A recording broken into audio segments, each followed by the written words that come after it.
Welcome to the Industry Angel Podcast. We hear from the best business minds across the globe. Entrepreneurs, social influencers, marketing mavens, and sales rock stars. We've got them all. Here comes your weekly dose of inspiration with your host, Ian Farah. Welcome to episode 61 of the Industry Angel. No shout outs today, no messing. We've got a long one for you, so we're going to get straight into the conversation. I need to know what you think about this one. Enjoy. Today we have the meanest woman alive, powerhouse litigator Linda Smith. Welcome to the Industry Angel.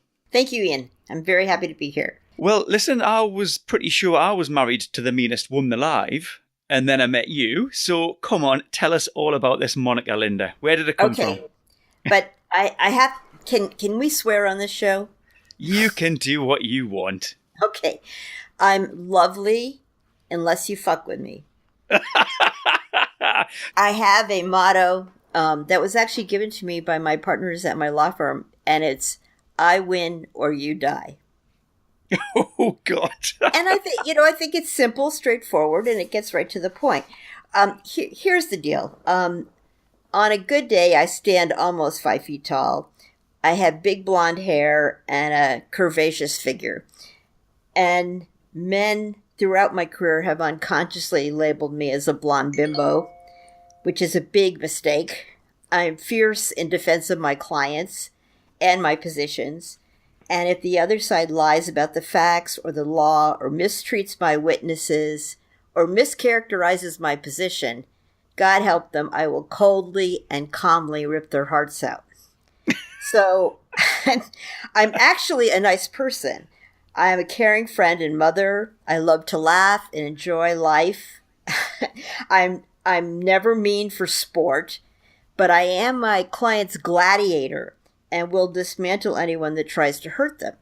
Okay, and here's how I got the name. I didn't get the name the way you probably think I did. The name was given to me by my own clients. When it comes time for a witness to testify, either in a deposition or at trial, and we're practicing, I would take the role of the other side and cross-examine them. And of course, I knew all their weak spots. I knew all the problems that we were trying to avoid, that we'd worked hard on during deposition prep or trial prep to try to make sure they didn't talk about or they handled well.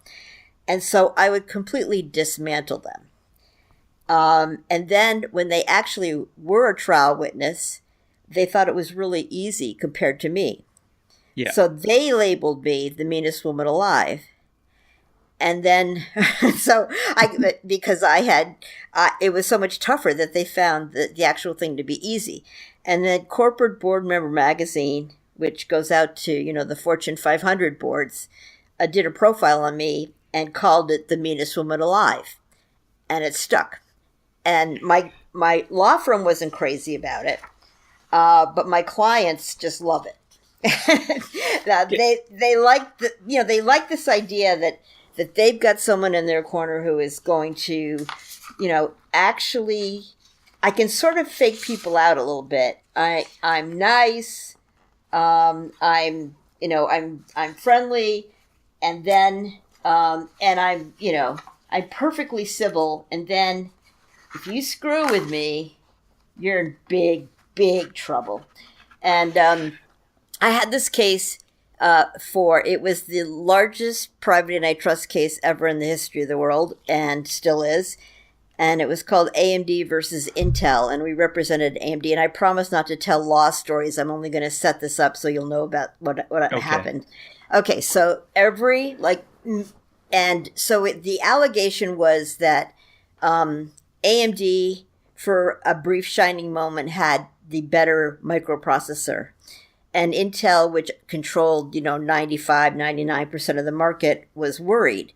So the allegation, I represented AMD, was that they paid every computer manufacturer in the world not to use us by paying them, in some cases, as much as $2 billion a year. And so all of the They weren't co-defendants, but all the witnesses in the case were the chairman or the CEOs of all the computer companies in the world. And the production of documents was so vast, and we had very specific search terms that it would, if you line them up and stacked them, it would be to the moon and back 17 times, which is mind-boggling, right? Anyway, so like all corporations, like all big ones that are worldwide, AMD has something they call interlock.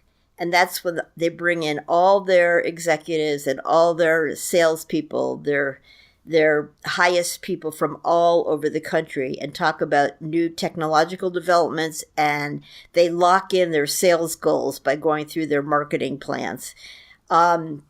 And so they're all assembled, including the chairman of AMD and the CEO and some of the board members and this vast room of people. And they're all men, except for maybe a few women. And the general counsel introduces me, and he says, this is Linda Smith. She's our lawyer on this case. And, we lose this case. The company we call it bet the company cases, because if you lose the case, the company goes down the drain. Yeah. If she's going to ask you to report on all instances of antitrust misconduct, and if when she calls you, you cooperate with her and you answer her questions, when you get to trial, she will rip the other side's heart out. But if you don't cooperate with her and you stall her or you bullshit her, she'll rip your heart out.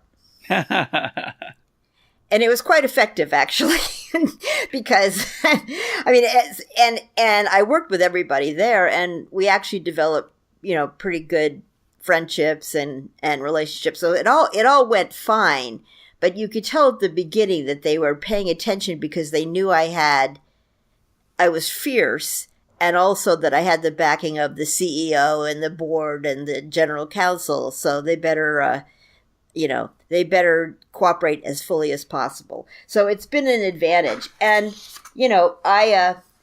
it's really hilarious because I'm a small little person. But that's the way it is. So my view is I will be perfectly polite and lovely to you, and professional and civil, unless you fuck with me, and then you're dead. So, you said you were small, and you kind of, I guess our listeners now can imagine you standing in front of them. How can you portray this, this power? Is it a dress thing? Is it a confidence thing? How do you get it across before you even open your mouth? Okay, well, I have let me just back up for 1 second, and I promise I'll get to your question. But I'm on a mission to empower ambitious women in all fields to use their talents, their smarts, and their femininity to reach their own pinnacles of success. And whether it's defeating gender stereotypes, conquering self-sabotaging behaviors, all of this I could go into forever, handling difficult men, or seizing and holding on to leadership positions, I've done it and come out on top by embodying the best traits of a woman while beating the men at their own game. And so my theory is that you don't have to, in order to get to the top of the profession, you do have to have what I call true grit and be tough and strong and determined and smart, and not fall into the trap a lot of women fall into, which is that women think that if they're highly confident, they will be recognized and promoted. And we get that sort of from school because girls are much better behaved, and we get good grades, and the teacher likes us, and it works out. You get in the real world, confidence really has very little to do sometimes with things. So we have to be confident, but it's all about confidence. And in my book, I have whole chapters devoted to confidence. I'm getting too far ahead of myself. I think, what was the original question? You're not actually, because I kind of led you into it, because I said, before you even open your mouth, you're standing there. Do you power dress, or do you look confident? What do you do? How do you get that power across? there are so many tricks to looking and acting confident.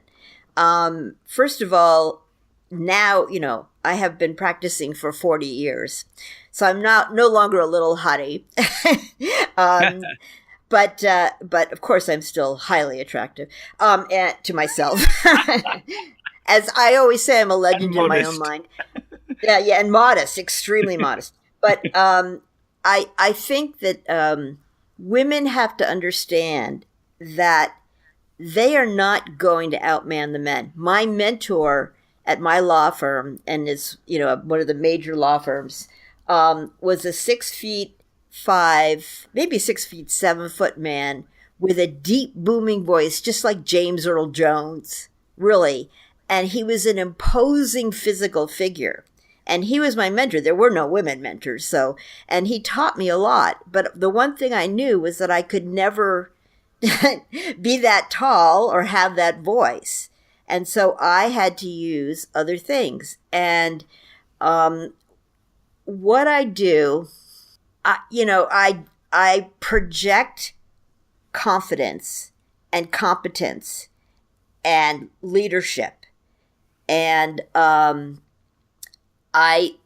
can go into this because I believe that women have 3 special talents that give them an advantage in leading, which I think they should understand because it might help them get over some of their stuff.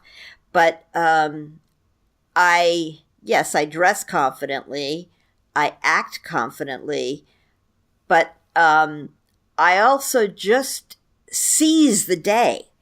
And there's sort of 2 sets of what I call demons that women have to deal with.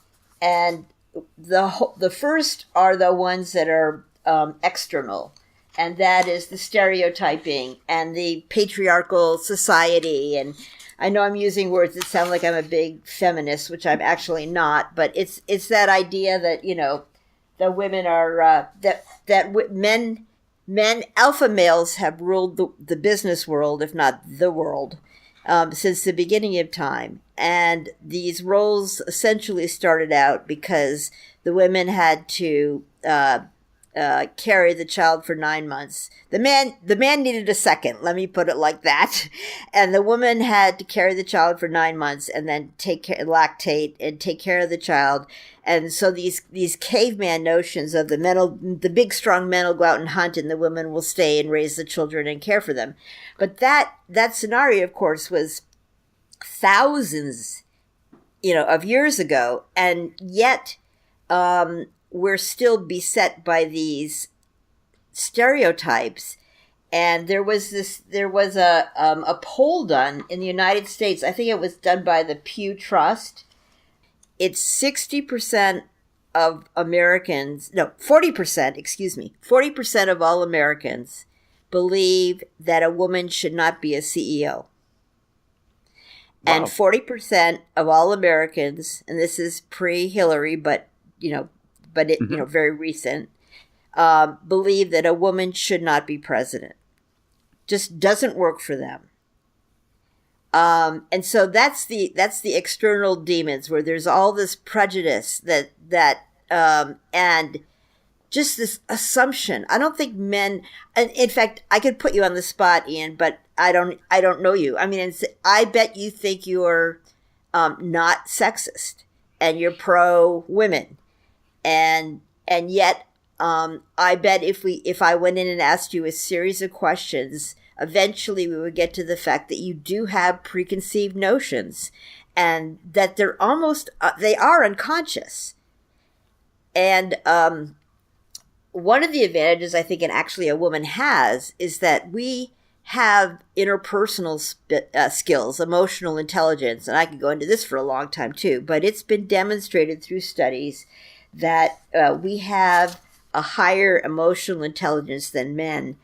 And Daniel Goldman was the one who did the landmark study on it, and now it's being hailed by Harvard Business Review and Fortune and Forbes and everybody else, and just sort of as a given that women have higher emotional intelligence. And what that is the ability to monitor one's own emotions and perceive those of others, to discriminate among different emotions, and to identify them accurately, and to use information and emotional information to guide your thoughts and behavior. So I guess what I'm saying is that I think that women, because we can marry this emotional intelligence along with the skills that men have, like smart, talented, strategic, decisive, and at least have the same ability to lead, if not a greater ability to lead. Because alpha males, when you deal with two alpha males, it's such a testosterone contest. It just happens. It's always whose is bigger. If I can just can I just take you back to that question here for a second also? Yes? You want to know what I mean? No, I do get what you mean, but what I was going to say is that I guess women, though, this is not just me having these preconceived ideas.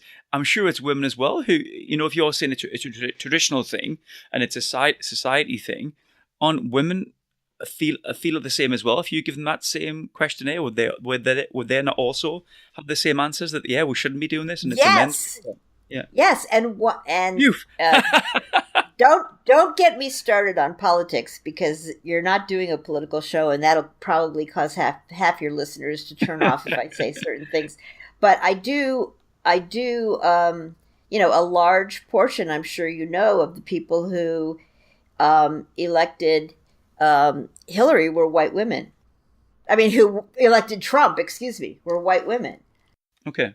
And so that's pretty surprising to me, because, but it is the truth.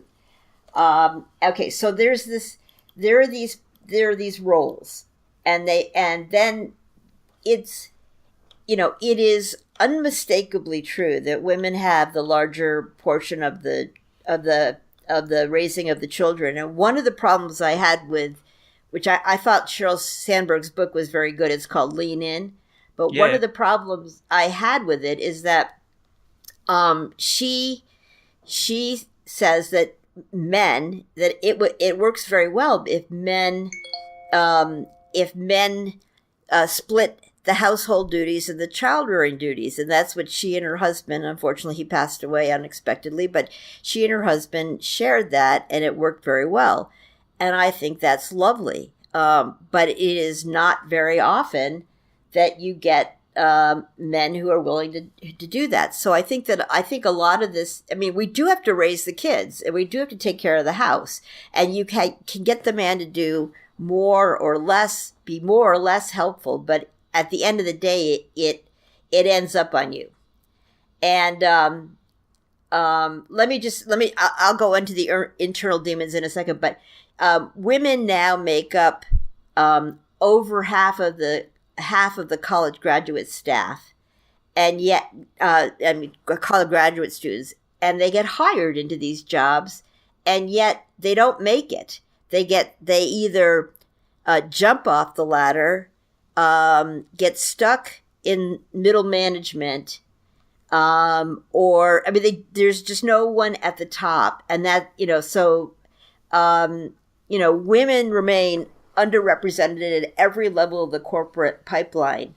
And corporate America promotes men at a 30% higher rate than women. And of course, you've seen all the statistics on the wage gap. I think women now make 80 cents to a man's dollar, which it was 75, so that's good. And then you have, or half the women coming out of law school, or half the people coming out of law school are women.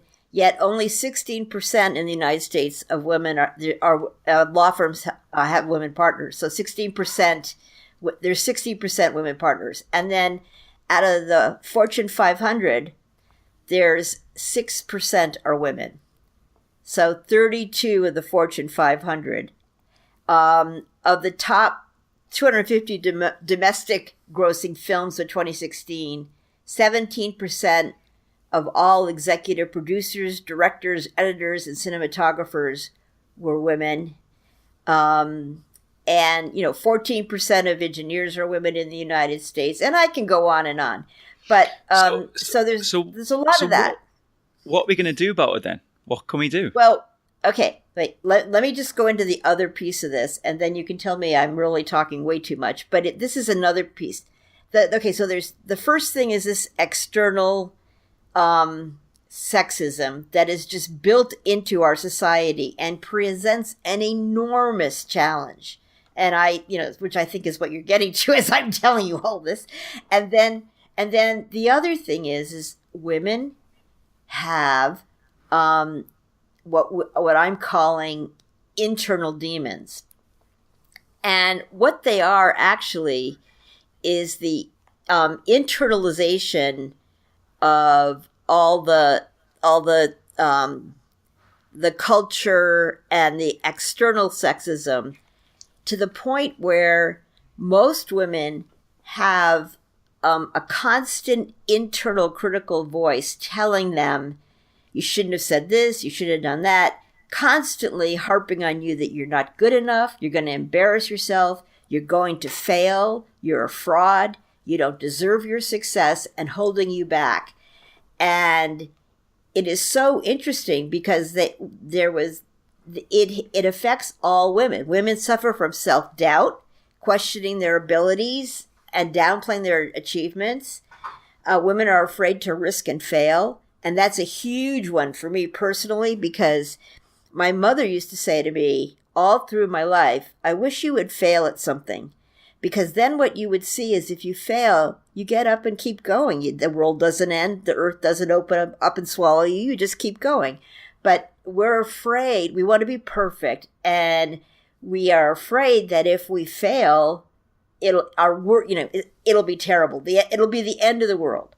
And the other thing that has to do with that is, for example, women take to heart negative feedback, and our confidence and self-esteem plummet. And men, by contrast, are better able to shake it off or blame it on external factors. So I go to a meeting. I speak at a meeting. There's 20 people there.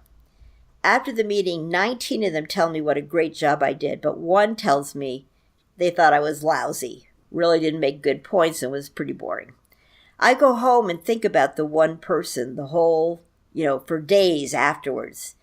Instead of getting the bolstering from having 19 people tell me what a great job I did, a guy will think about it, and then he'll either say, I had a bad day, or I didn't get enough sleep, or I partied too much the night before, or, I got stuck doing this and I wasn't, I didn't really have time. Or they'll just say something, some sort of additional external factor, like, it was raining and that made everybody pissy, something else. So that I'm going to have to jump in here. So it's my job to jump in. It's my job to ask you a question. So basically, men, really? All right, here we go. Okay. Men have imposter syndrome. Men have self-esteem, confidence issues. How are we generalizing here? How can we do that? Well, I do agree with you. They do, but they're not as deeply rooted, and they're not as prevalent. There's a book called The Confidence Code by Shipman and Katie, K-A-T-Y. And they talk to like power women like Christine Lagarde from the IMF, and Angela Merkel, the German chancellor, and Hillary Clinton, and all these people. And they all admit, and star women athletes, and a 4-star woman general, and they all admit in privacy that they suffer from severe self-doubt and the feeling that they're frauds and they're going to be discovered, and they're it's all going to blow up, and they're going to end up as. There's also this thing called bag lady syndrome. So I do agree with you that men can feel this way, but I think men are far better. And maybe you disagree, and maybe men listening will disagree, and I'd be very interested in feedback on this. I think men are far better. I was just saying, not so much disagree, but I think what women might do is just be a bit more heart on your sleeve and actually admit it, whereas maybe men might be. Here's one. Let's turn it over. Men might men might suffer with depression more because they're not letting things out. They might think, I can't show that I've got these issues because you might doubt me. You know, I'm supposed to be this big, brave 6'4" guy, and I can't show that. Whereas are women more upfront with things like that? So basically, do we actually go through it, but we just hide it? We don't tell you? It could be. But the thing is, women don't admit it either. In fact, I wouldn't admit it to anyone.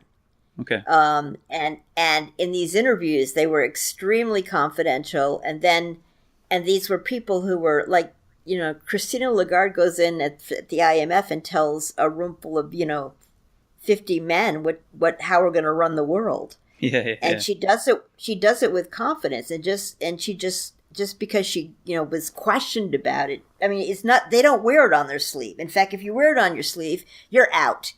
Women better act confident. So I don't think it's that. And maybe inside, people are, men and women are both feeling a lack of self-confidence. But A, you never show it. And B, I think men don't hang on to failures or the need for perfection or the fraud kind of thing in the same way that women do. As I said, and I am very interested in what men think about this. Maybe, but it's not a heart on the sleeve issue, because the one thing, my whole thing is you don't win as a woman by outmanning the men. You're not a man.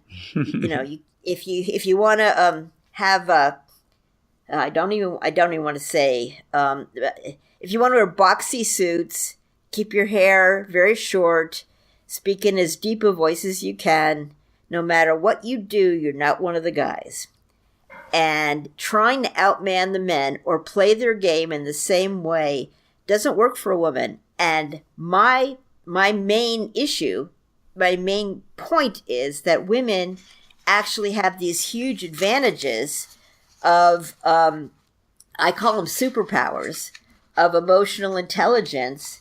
And I can go into more about what they are. I mean, in the book, I go into all the different kinds of emotional intelligence and what they are. But, that they can use those to lead in a different way, because women really can.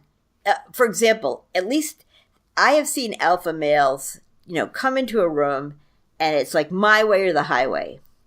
And women will sort of size up the situation. It's natural, and that it gets developed over time. Size up the situation and figure out who you're dealing with and how to best deal with them. That doesn't mean that you become a toady or subservient or anything. It's just an ability to read people and react to them in a certain way, and also connect with them on a bit of an emotional level. And I don't mean a heavy duty emotional level, just that I've led teams as big as 100 attorneys from my firm and 250 contract attorneys. I'm strong. I'm decisive. I'm confident. Talented. You have to be. And I know they sound like an asshole, but just bear with me for a second. But I'm funny. I will, in team meetings, I will ask how people are doing. If people have worked really late, I'll propose we all go up to my office and have a scotch at the end, if it's midnight on a day. And I will, or if I know someone's worried because they've got a sick kid, we'll stop and ask how that's going.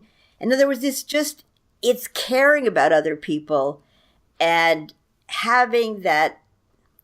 They're not just cogs in the machine to get something done. They are people. And if you give people respect and understand that they're not just there to serve you, their loyalty is immense, and they will go the extra distance for you all the time, because they really like to be recognized as human beings who have their own hopes and dreams and fears. And a lot of men don't do that. So at my firm, we have these things called upward reviews, where they go through and they tell associates on an anonymous basis tell the partners what they think of them. And I get the highest reviews every year because by the way, I don't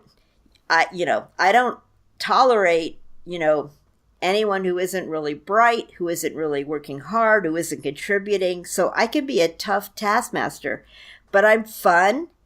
I'm interested in them. I care about them. I share my victories. And these are leadership skills. I mean, not just taking all the credit for things, but sharing it with your team, making them feel like they have buy-in. I think that's a huge thing about leadership, which I know I'm wandering off in a different direction, but I was just going to say what I've said there about, their leadership skills. You've got your emotional intelligence. You're not the meanest woman in the world because the guys and the girls want to work with you. I get that. So, what's your calling, Linda? You've got this feeling that, women have this self-esteem issue. They've got higher EQ. What is your calling now to the world? What you trying to change? What do you want to do? Okay. Well, I'm writing a book. And okay. I'm speaking, and I'm also blogging, and I've got, a social media site, etc. And what I'm trying to do is empower women. That just sounds so, yesterday or whatever, but to try to show women that they, as women, can use their womanness to succeed, and that they have superpowers, I call them, or special powers that they can use in addition to everything else you have to have. And they can take the lead. They can go up as far as they want in success, and that they don't have to jump off the ladder or be stalled or be kicked off the ladder, that they can do this if they rely on these strengths. And then I go through all the strengths that we have, and then I also go through all of the external and internal demons and how to deal with them. And I have chapters in the book like how to deal with assholes, and one is dealing with men who think with their dealing with men who think with their dicks. Okay. And he's going, oh my God, I got to get her off. But fake it till you make it, all sorts of things. But the idea is to instill in women, I can't hand them confidence, but I have all these from all sorts of things, like preventing yourself from being interrupted. Men interrupt women 3 times more than women interrupt men or each other. And they just did a study on the U.S. Supreme Court, and the female Supreme Court justices are interrupted 3 times more by their male Supreme Court colleagues, than they interrupt each other. And the person arguing the case, the men who are arguing before the court, interrupt the women Supreme Court justices 3 more times than they interrupt the men.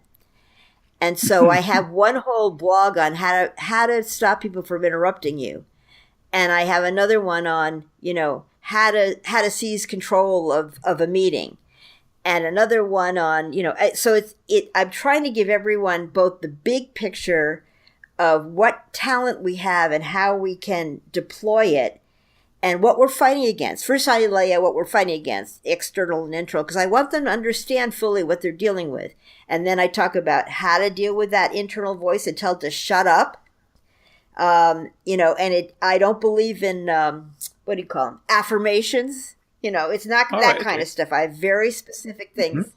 And then I go through all the different things you have to, different lessons that will help you to assert dominance and be confident and keep rising without, and this is of course the fine line, which, if you don't raise it, of course you're thinking it, or as somebody listening is thinking it, without being a bitch, without being a, hard ass, battle worthy bitch.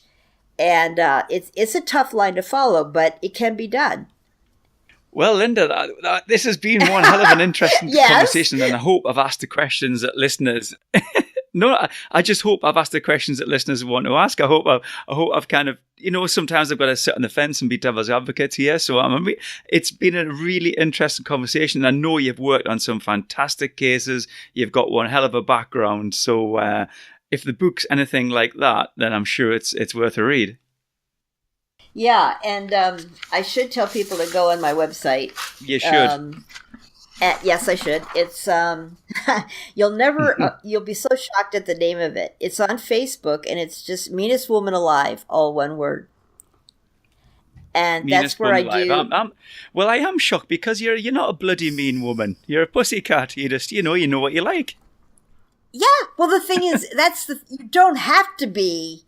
What was Margaret Thatcher, the Iron Lady? Yes, she You was don't have indeed. to be the Iron Lady, but trust me. If you ask one of my opponents in court, if I'm tough, they will tell you I'm tough as nails. But I'm but not all the time. Who wants someone who's just a bitch all the time? You have to moderate yourself. And then I have a website. It's also called www.themeanestwomanalive.com. Yeah, I'm sure we'll find you from if we just Google Linda Smith and Meanest Woman, we'll find you, I'm sure. I have a feeling, yes. And I just received notice today that I've copyrighted Meanest Woman Alive. Ah, right. There you Isn't that go. interesting? I didn't think you could do that, but we did. Is that for a set amount of time or? No, forever. It's mine. Wowza. The Meanest Woman Alive. I guess when I die, it goes away. Right. Okay. Or maybe if I'm not mean enough, it goes away. But I don't think so. Maybe. Well, Linda, thanks so much for your time. I've really enjoyed listening to you, and I wish you all the best. Thank you so much. Same to you. That was Linda Smith. I'm going to get some emails on her, so let me know how you found it. Do you agree with what Linda was saying there, guys? Girls, what's your opinions? host@industryangel.com. So until next time, I'm Ian Farrer. This is the Industry Angel. Thanks for listening.